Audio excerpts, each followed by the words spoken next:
اعوذ باللہ من الشیطان الرجیم بسم اللہ الرحمن الرحیم۔ معزز سامعین السلام علیکم۔ آج کی یہ ویڈیو کرونا وائرس سے متعلق ہے، جس نے پوری دنیا کو اپنے لپیٹ میں لیا ہوا ہے، اور اس وائرس کی وجہ سے نہ کہ ترقی پذیر ممالک بلکہ ترقی یافتہ ممالک بھی اس سے بہت زیادہ متاثر ہوئے ہیں۔ پوری دنیا کے تمام ممالک کی معیشت جو ہے تباہ ہو کر رہ گئی۔ تو آج کی ویڈیو بنانے کا مقصد بھی یہی ہے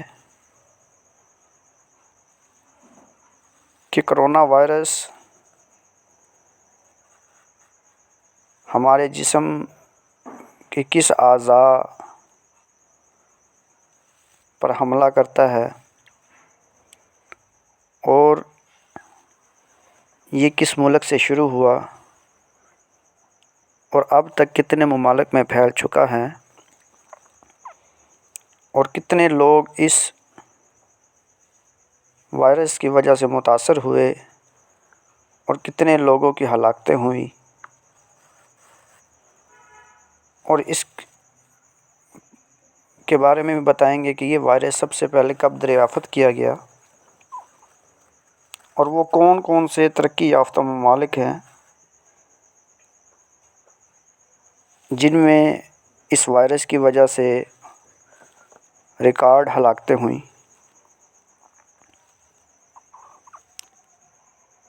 تو اب ہم کرونا وائرس کی ان چند گزارشات کی طرف آتے ہیں۔ دراصل میں کرونا وائرس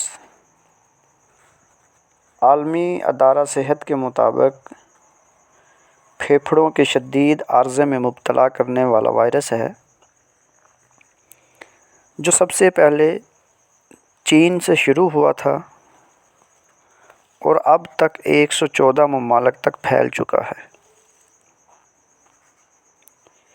چین میں اب تک کرونا وائرس سے تقریباً 80,000 سے زائد افراد متاثر ہو چکے ہیں، جبکہ 3,000 ہلاک ہو چکے ہیں۔ اس وائرس کی وجہ سے ممالیہ جانور اور پرندے بھی مختلف معمولی اور غیر معمولی بیماریوں کا سبب بنے۔ مثلاً گائیں اور خنزیر کے لیے اسہال کا باعث بنا۔ اسی طرح اس وائرس کی وجہ سے انسان میں بھی سانس پھولنے کا ذریعہ بنا۔ اب ہم بات کرتے ہیں کہ یہ کرونا جو ہے کس زبان کا لفظ ہے اور اس کے کیا معنی ہیں۔ دراصل کرونا لاطینی زبان کا لفظ ہے، جس کے معنی تاج یا بالا کے ہوتے ہیں۔ چونکہ اس وائرس کی ظاہری شکل جو ہے سورج کے بالے یعنی کرونا کی طرح کی ہوتی ہے، اسی وجہ سے اس کا نام کرونا وائرس رکھا گیا۔ سب سے پہلے اس وائرس کی دریافت 1960 کی دہائی میں ہوئی تھی۔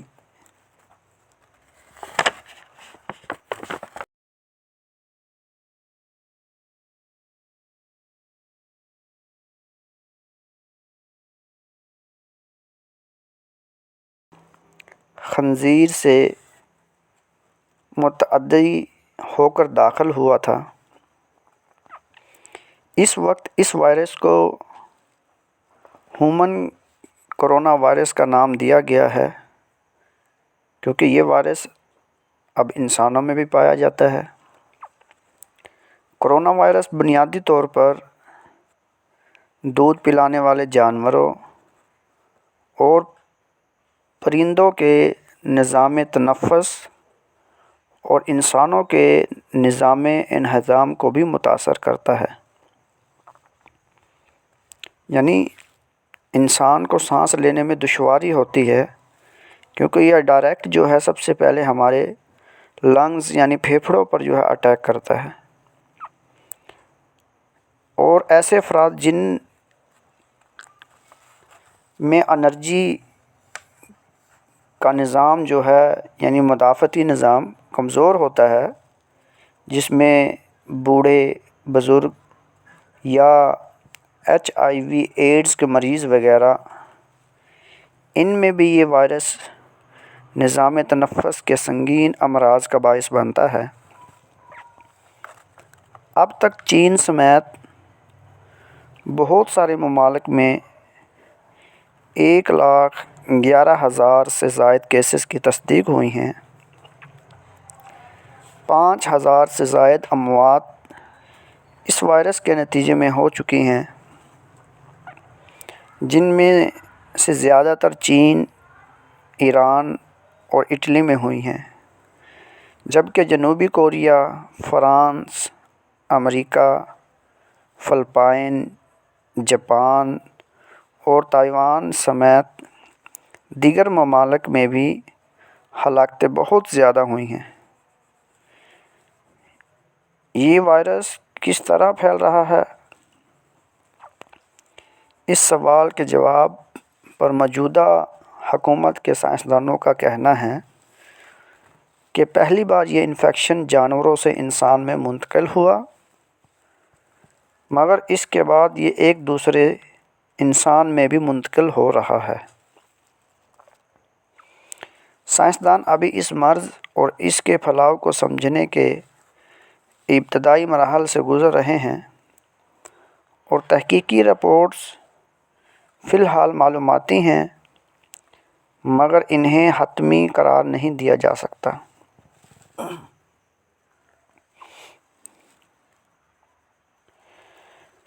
علوم اسلامیہ کے مطابق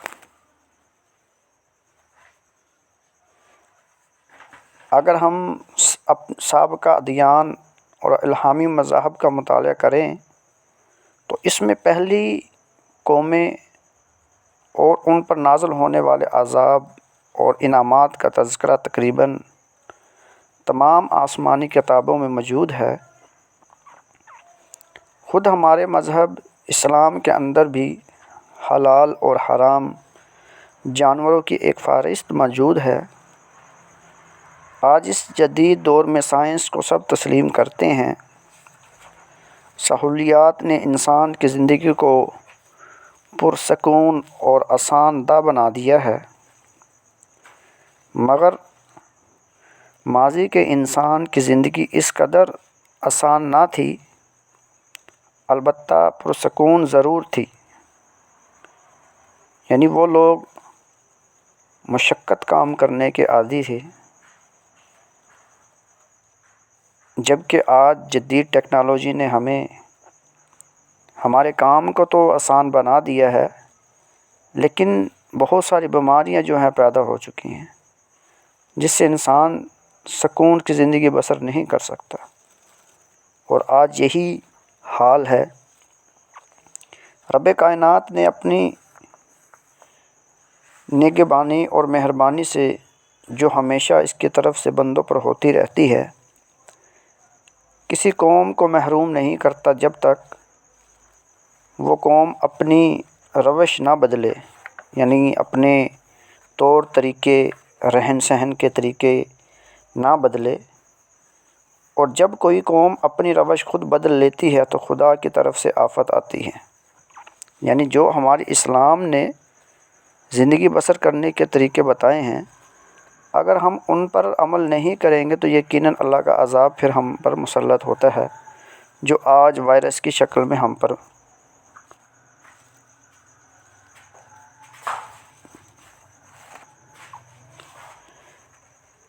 تو اس لیے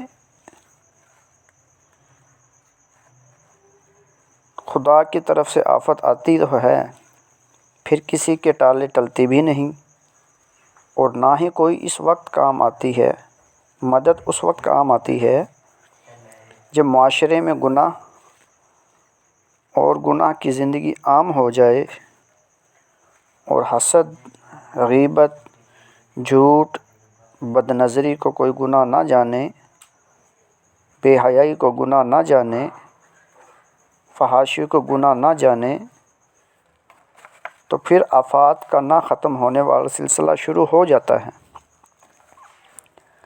الہامی کتابوں میں جو زندگی بسر کرنے کے بارے میں ہدایات نازل ہوئیں،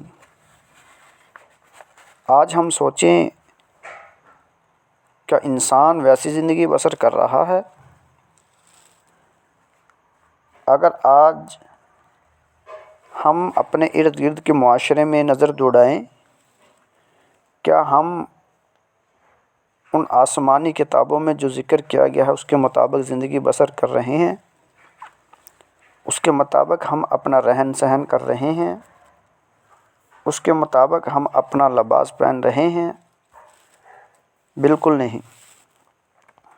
تو جو آج ہماری قوم پر مشکل وقت ہے اور آفات آئی ہوئی ہیں، تو ماضی میں رب کائنات کے مقرب حضرات پر بھی آئی تھیں، اگرچہ ان کے طرز عمل اور ہمارے طرز عمل میں زمین و آسمان کا فرق ہے۔ اگر آج ہم نے ان مشکلات سے بچنا ہے تو راستہ وہی ہے جو اللہ کے مقرب بندوں نے اختیار کیا۔ وہ تمام دعائیں جو حضرات انبیاء کرام نے کیں، وہی آج ہم کو اپنی زندگیوں میں شامل کرنے کی ضرورت ہے۔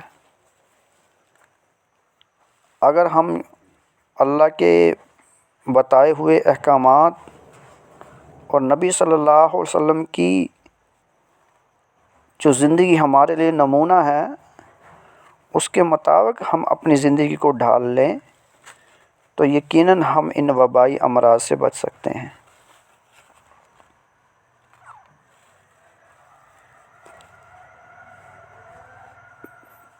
تو ہمیں چاہیے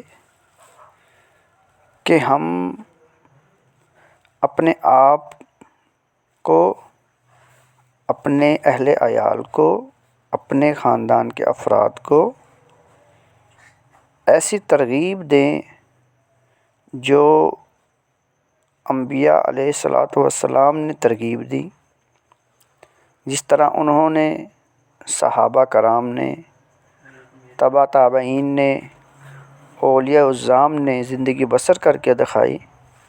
ہم بھی کوشش کریں کہ ہم ان کے نقش قدم پر چلیں، ان کی فالوئنگ کریں، تاکہ ہم دنیا میں بھی کامیاب ہو سکیں اور ان وبائی امراض سے بچ سکیں اور آخرت میں بھی سرخرو ہو سکیں۔ یہ تھی آج ہماری چند گزارشات کرونا وائرس سے متعلق۔ تو اللہ تعالیٰ سے دعا ہے کہ اللہ تعالیٰ اس وبائی مرض، اس وبائی وائرس سے ہماری اور پورے پاکستان کے عالم انسان کی، بلکہ پورے دنیا کے عالم انسان کی حفاظت فرمائے۔ آمین والسلام۔ اگر ہماری ویڈیو آپ کو اچھی لگے تو اس کو سبسکرائب کیجئے گا۔ ویڈیو کے نیچے سرخ رنگ میں سبسکرائب کا بٹن ہے، اس کو پریس کیجئے گا اور اپنے دوسرے دوستوں کو بھی شیئر کیجئے گا تاکہ یہ معلومات ان تک بھی پہنچ سکے۔ والسلام۔